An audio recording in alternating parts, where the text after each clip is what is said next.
Estoy this way one.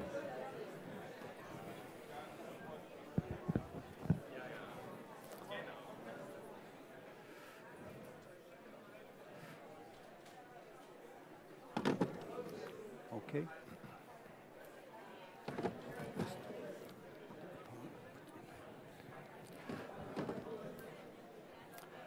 Well, thank you everybody for coming to this discussion on tectonic shifts. We're going to be talking about a number of very topical issues about how technology shapes our lives. Can we shape technology? How does technology interact with politics, society, and so on?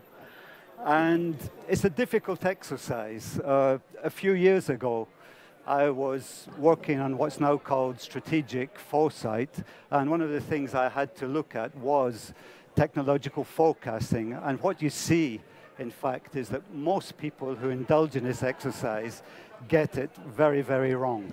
Right from the start of what you might call the computer age, with Babbage and his analytical engine, people were criticizing the whole idea of what this technology could do. The Astronomer Royal, so the leading scientist in the UK in 1842, described the analytical engine, which was the first modern computer, as worthless. A century later, of course, things had progressed, and in 1966, the Wall Street Journal and computer manufacturer RCA both predicted that by the year 2000, there could be a market for over 200,000 computers in the USA alone. Now that's, of course, much higher than the 5 which Thomas Watson of IBM is supposed to have forecast for the same period. To make this progress, however, you need to have radical progress across a number of domains. And in 1964, the New Scientist, the leading science magazine in the United Kingdom, said, computers are not going to get much faster, but other parameters could change, and especially size. Popular Mechanics, which is a kind of US equivalent and usually very good on technology, anticipated this drive to miniaturization, in fact, in 1949, when they wrote, well, ENIAC, so one of the first modern computers, is equipped with 18,000 vacuum tubes and weighs 30 tons. Computers in the future may have only 1,000 vacuum tubes and perhaps weigh 10.5 tons. I think that turned out to be quite an accurate forecast. Let's move on a bit, the 1970s. Professor, another leading scientist, again in the UK, King Healy, did point out that there would be limits to how computers could grow, how small they could become, and so on. He said, this is a book called The End of the 20th Century, most computers will probably still occupy a large room. However, because of the space needed for the ancillary software, the tapes, the cards to be fed in, the operating staff, and the huge piles of paper for printing out the results. So that's, if you like, the technical expert. Business didn't get it much better either. The man who was in charge of business books at Prentice Hall at the end of the 1950s, early 60s, says, I've traveled the length and breadth of this country, talked with the best people, and I can assure you that data processing is a fad that won't last out the year. So experts can get it wrong, but I think none more so, and I'll just finish on this quote, on what we now call the knowledge economy from a professor at the Berlin University, Hans Friedenthal, writing just before the First World War.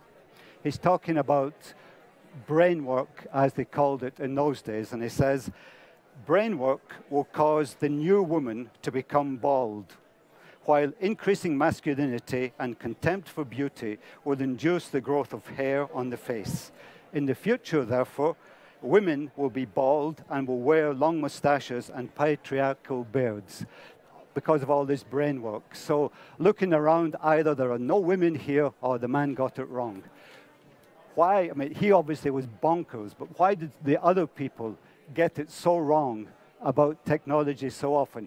Why did Motorola, for example, think there was no future in mobile telephony as late as the mid-1980s?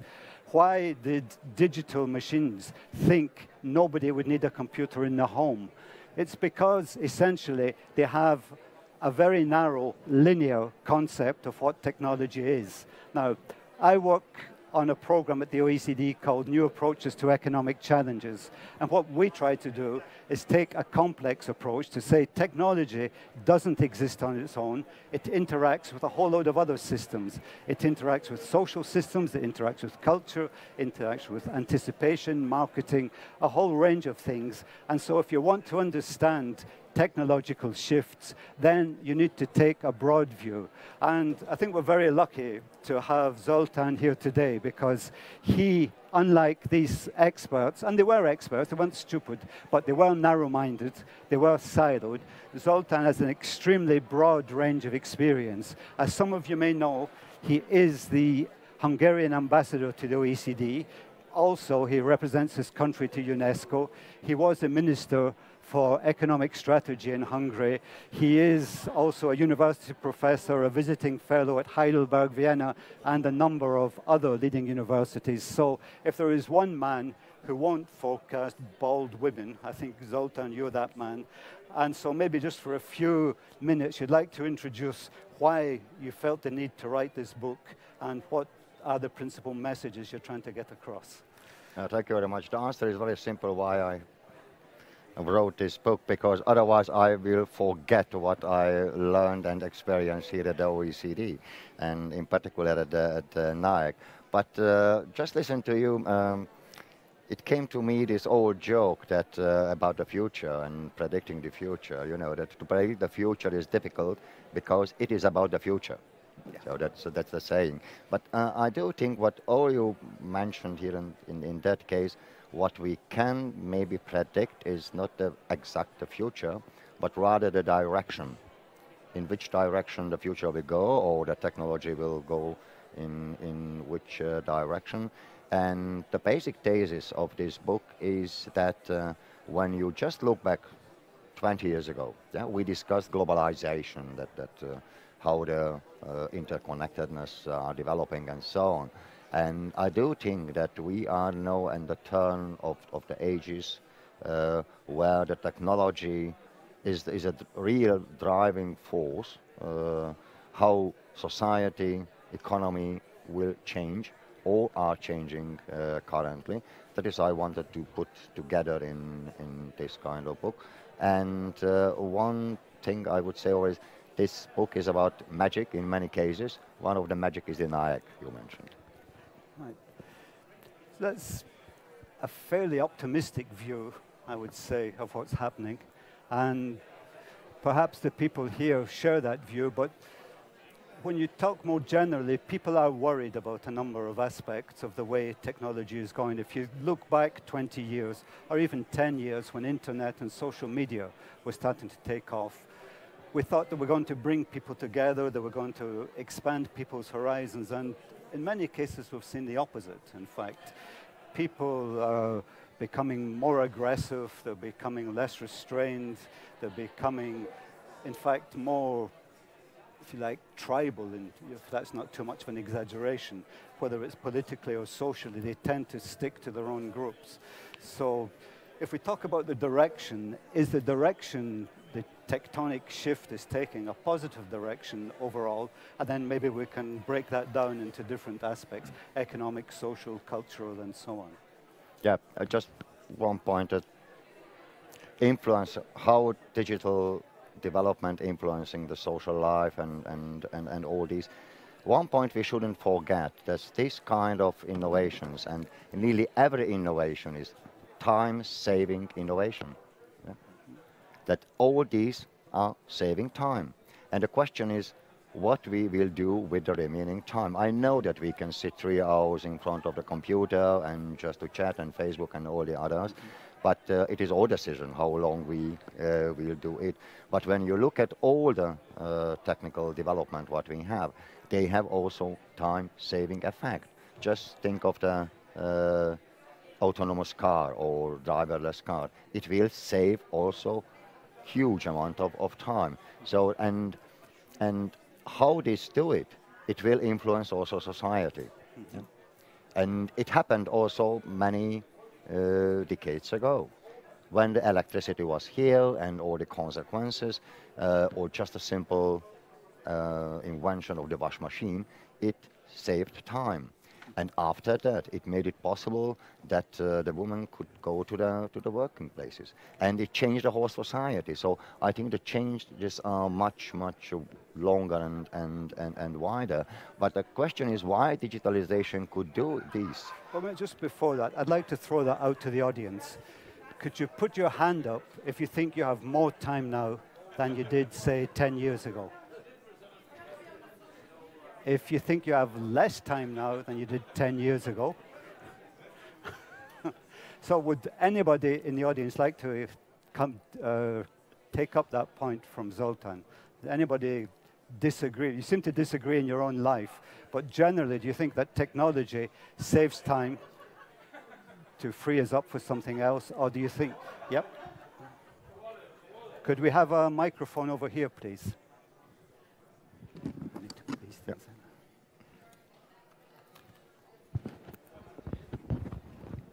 This one. Yeah, just open it now. Yeah, hi. My name is Peter Rowan. Where I saw technology having an influence, giving me more time, not actually in what my work was, but how my work changed. I used to work in investment banking and in the research, internal research, where before to get any analyst reports or annual reports from a company, you'd have to send a biker around to the headquarters offices, wherever it was, and it could take a few hours. As soon as digitization came in, we could download it in less than 30 seconds. So that actually freed up more time to do other things. So even though, yes, we are filling our life with other things, we have the opportunity to fill our lives with other things and reduce the mundane things, which used to take a long time, to something which can be a click of a button. I mean, everyone talks about millennials as being instant gratification people, but this has been a constant thing from humankind anyway. I mean, in the sort of 1960s, it was you take a pill to have an instant meal.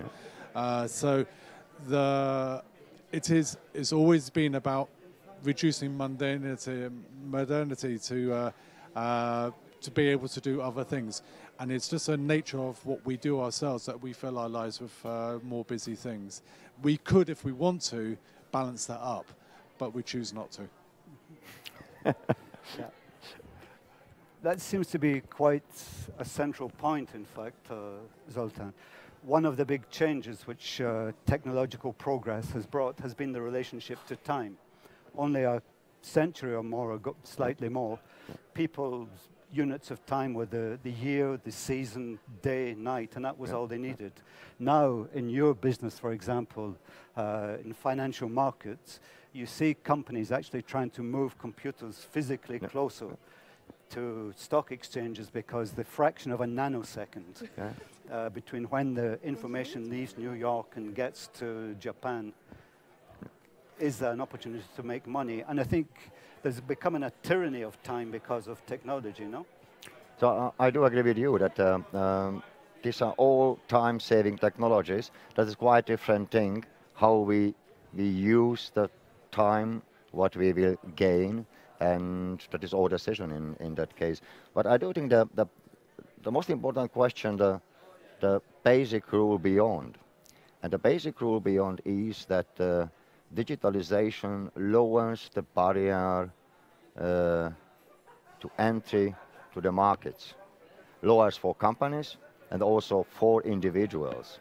And that is what changed the economy dramatically, what we call normally as platform economy, and how now we live in a little bit different time as previously. Also, when you look at just the basic many characteristic of the platform economy, that we appreciate access instead of ownership, we appreciate services, sometimes instead of industrial products, flexible employment instead of regular employment, platforms instead of companies. So that's quite new kind of economy, but the rule beyond is digitalization make it easier to entry. The entry will be much easier to the market, also for individual, and we should somehow live also with that. Anybody else want to come back on the, yep. Microphone. My name is Konstantin Böhm. However, there is a massive effect on this time saving. We neglect this, but the truth is that we gain a tremendous democratization of technology, of digital tools and all this. So in a way, we may not have that much time, as you say, but it's not true because we have gained a lot of freedom. I was born in '65 and I've seen a dramatical change in my life. My life 30 years ago was boring, without information, and I was powerless. It changed completely, and therefore there is definitely a gain from digitalization, a dramatic gain. Yeah, that's all what I want to say. Now, just one point to it where we can see this democratization, and sometimes we underestimate is how this basic rule, so digitalization lowers the barrier to entry, influence innovation. So I think this time is over big business, big companies and big institutions and big government. They are the driving force beyond innovation. Innovation today is much more democratized, when you would like to use this word in that case.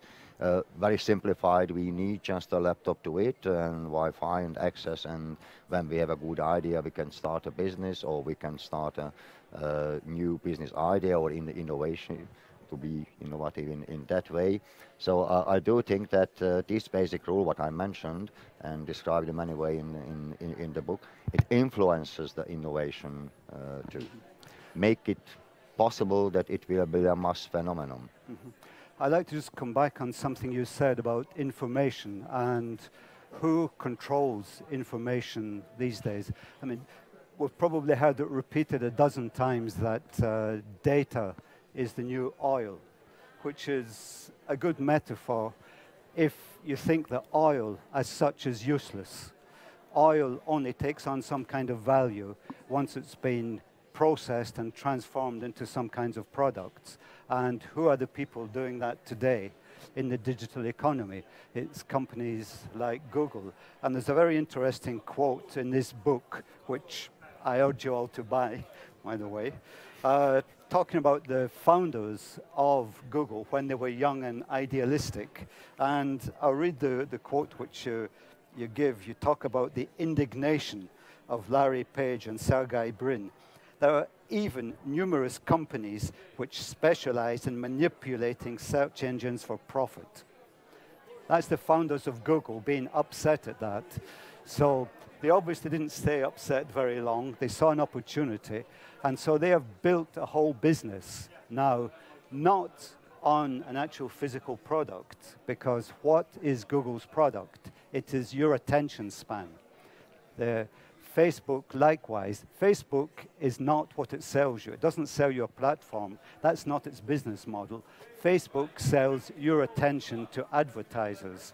Now, I mentioned earlier about the new approaches to economic challenges initiative and our, if you like, desire to promote complexity science as a way of tackling problems. One of the founders of complexity science, a man called Herbert Simon, in the 1960s, I think summed up, in fact, what's happening in today's digital economy very well. He said, when you create a wealth of information, you create a poverty of attention.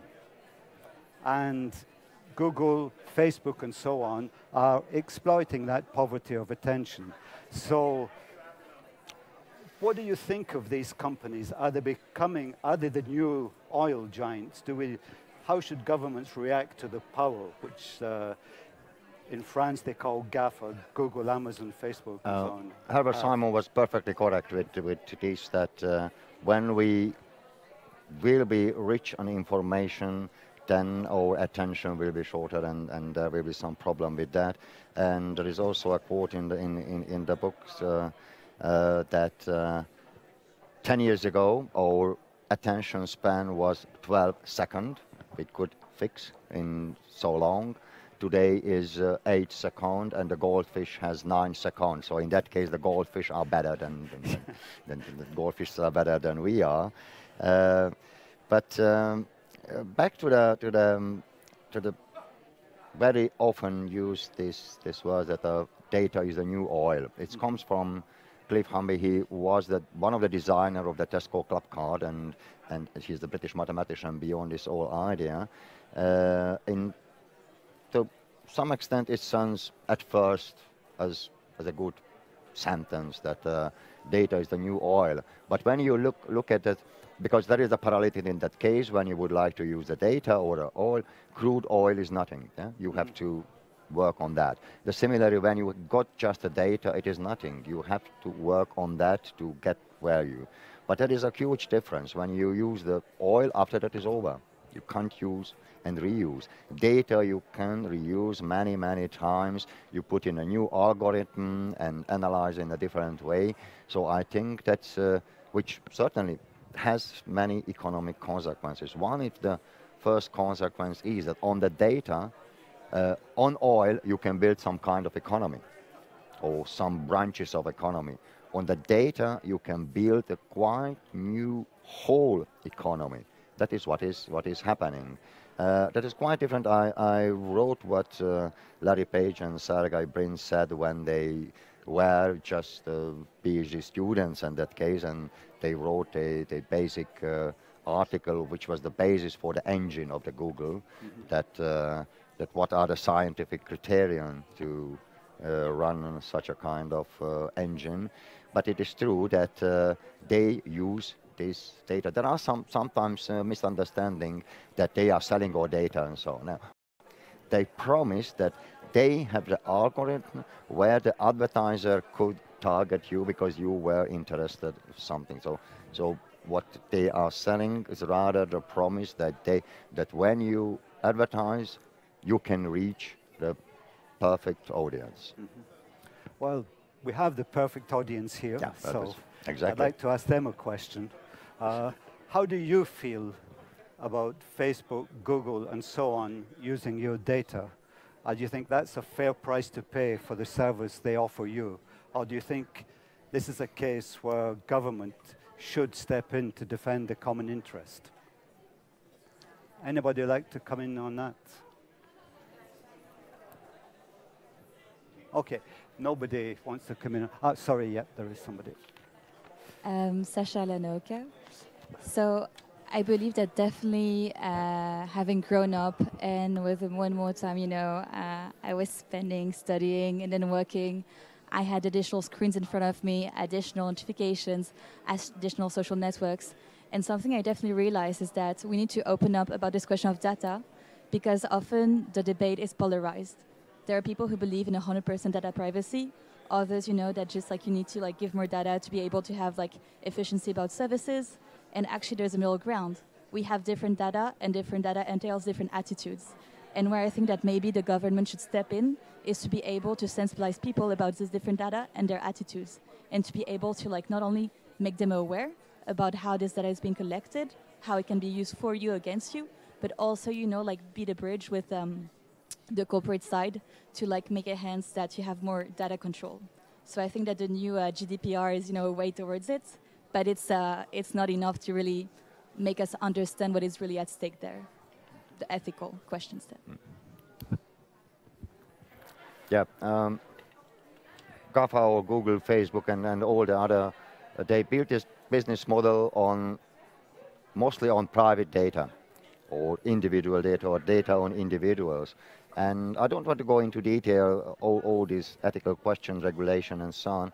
I would rather encourage and suggest look a little bit into the future, because the future will be how these methods, big data, algorithm, platform will be used in public services, where public data will be, industrial data, health, transport, and so on. And I think that we should we should also concentrate on the future in that case, that in the future, in transport or in health care and so on, all data and the public data will get some kind of public protection more, and that is what we can learn from the past. Well, the idea of public data, of course, Or industrial data. Yeah, or industrial data, which I was going to come on to us, brings up the question of who owns the data and should this ownership be protected? Because I think ever since it was possible to copy something, people have copied. And I think the first actual case which was brought before a court about copying was in the first millennium in Ireland, where some monks brought cases against another monastery because they'd copied a book they had. And the judge in the case finally, obviously there's no precedent for that, so he said, well, in the same way as a calf belongs to the cow that gave birth to it, so the copy belongs to the original. And in a sense, that's the origin of modern copyright law and patent law. If you created something, then it belongs to you and you have the right to protect it. Other people would say that patent protection stifles innovation and stifles research and can give you examples of even big companies which grew because they actually didn't have to worry about patents. And two examples which are often quoted are Ericsson in Sweden, who realized that Alexander Graham Bell hadn't patented the telephone in Sweden, so they reverse engineered it and started their telephone business. Philips in the Netherlands realized that Edison's light bulb wasn't patented in the Netherlands, so they started producing light bulbs and then went on to produce CDs and all kinds of other things, which they were very careful to patent, of course. So how do you feel about the whole question of intellectual property rights in this new digital economy? Generally, I think the patent system is a very wide system, because when you file something or get a patent, the process beyond or the scientific achievement beyond is accessible for everybody. It is also the question, can you produce it or not? And when you would like to produce, you have to pay for it for a limited period of time because there is a personal investment.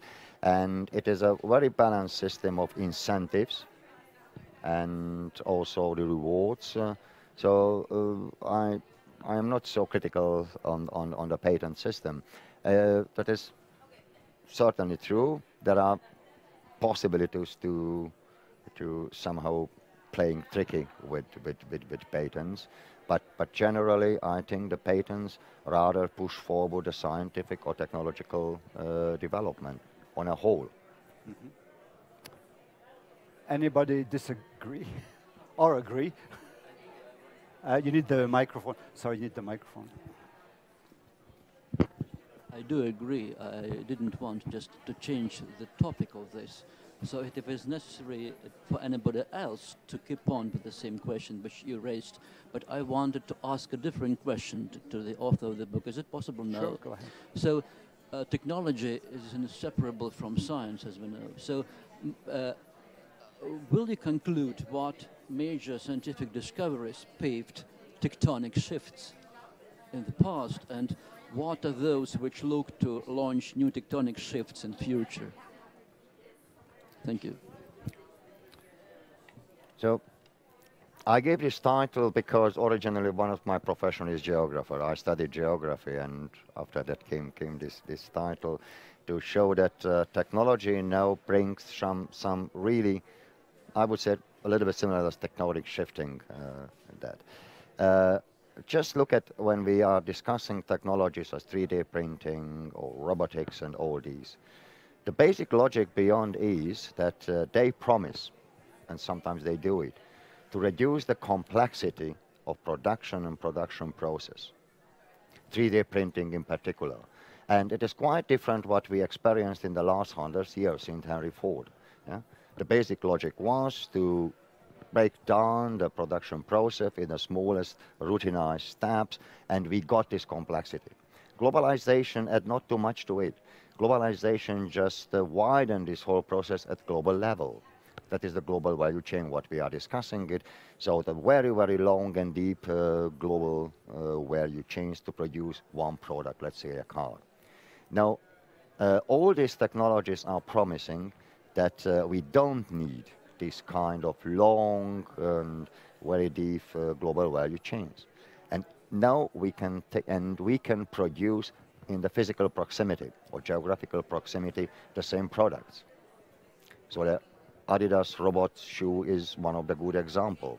And then is the basic question, what will happen with the global trade? What will happen with all this development we can see in China, in Southeast Asia, and so on? And that is why I think when this technological development goes further with the basic rules that reducing the complexity, making shorter value chains, and the possibility that to produce in the geographical proximity. So just one thing, when robotized factories could produce running shoes just in the proximity 30 kilometers from Paris, 100 robots produced for whole demand in Paris, why we need a global value chain to produce these in Vietnam or in Southeast Asia? Yeah? So, and this will have a very, very strong consequences. Just think about it, that the globalization helped to lift hundreds of million people from poverty, from extreme poverty. Now, what will happen now when the production or offshoring or the production could come back to the basic market? So that is why I think these are technological development. We can discuss what 3D printing is or artificial intelligence and so on. Mostly we discuss what will be the consequence in the developed countries, but I think the most difficult consequences we will see in the developing countries. Yeah, I think that's an excellent question you ask, and it's an extremely difficult one to answer as well. I think governments often have a very linear approach to the science and technology policies. They think you can identify what's going to work and what's not going to work, which to some extent is true in technology maybe, but it's certainly not true in science. Science is about basic research, it's about unexpected connections, and so is technology to a large extent these days, I think. If you look, for example, at the telephone and the computer taken separately, that's two very interesting inventions. Put them together to get the internet, and you've got something which nobody really set out to invent, but somebody saw the connection. And I think science works like that. And I think as well, maybe Zoltán, in the digital age, this type of connection is facilitated. So it's not much of an answer to your question, but probably we don't know. There might be some very obscure technology which is just sitting there, which, for example, nanotechnology was a very obscure part of scientific research. Now, the hard drive on your phone or in your computer depends on nanotechnology. Quantum physics was completely abstract, but now, if you take just an ordinary telephone, camera and a telephone, the pixels are packed so tightly together that you begin to get quantum effects. So I think it's very hard to predict what area of science or technology will produce so the future. The basic and simplified answer is very simple to say that in the market economy we'll get what we want. When we want Facebook, we will get Facebook. When we want a little bit different, we will get some little bit different. Mm-hmm. That's it. Many times it depends on us. But to back to the basic question, I think which is really difficult to put together in a triangle the three most important players. You mentioned science or beyond this. This is driven by curiosity. The scientists have some question and they want to get some answer. The business is relatively simple. They want to get profit money. Correct.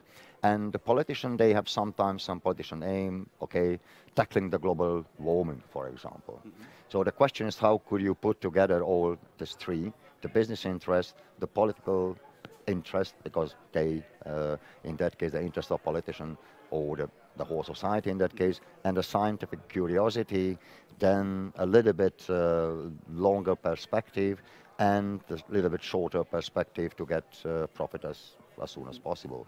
So all the three are legitimate, and I think that in the digital economy, when we have this huge data, information flows and so on, to connect these three is maybe easier than it was in the previous time.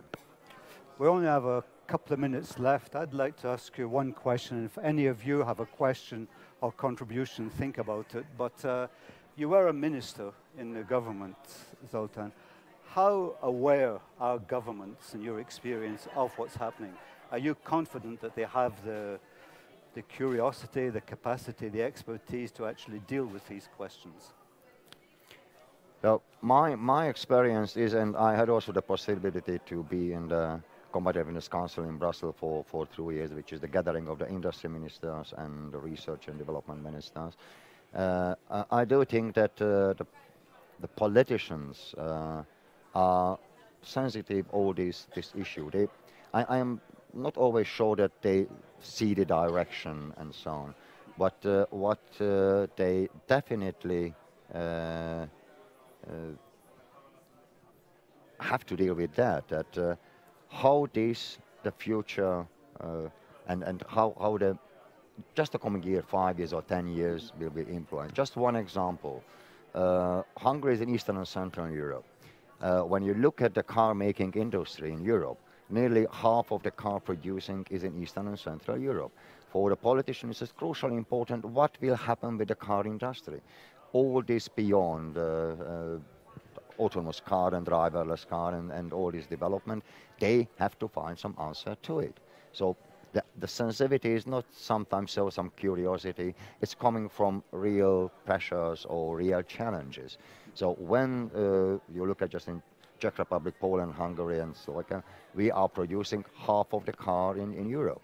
So when we are doing that, it's really one of the most important questions, how this industry will develop in the future. And in that case, certainly the government will have step by step more sensitivity to these kind of questions. I think we have time for one last question, and then that's it. Hello, my name is Anne Papoulis. I'm an artist, but I work with the imagination in business and in other areas. And I'm just interested, you cited three things, science, business, and politics. I'm wondering about how you view art in that context.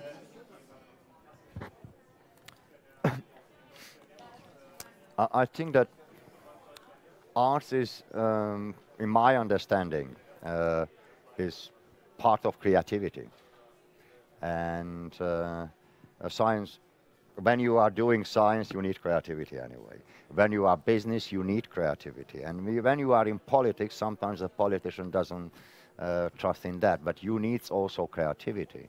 And arts could help to increase or nurture your creativity. We are discussing many times, and we discussed also here today, the artificial intelligence and all these, and the question, what will happen when the robots are coming?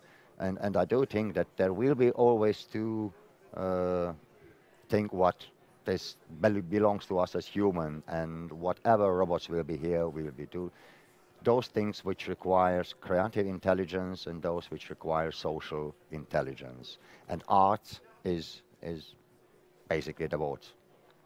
I guess my question is, you equated, science with curiosity, business with profit, and politicians with solving problems. I mean, art, the issue of creating beauty on Earth, I mean, why we're here to create,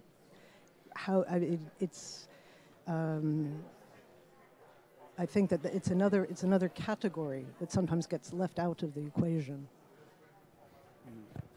Yeah, that's true. Yeah, I think I'll just maybe a last word from us. One of the things which you hear all the time now in discussions when politicians or think tanks or anybody gets together is narratives.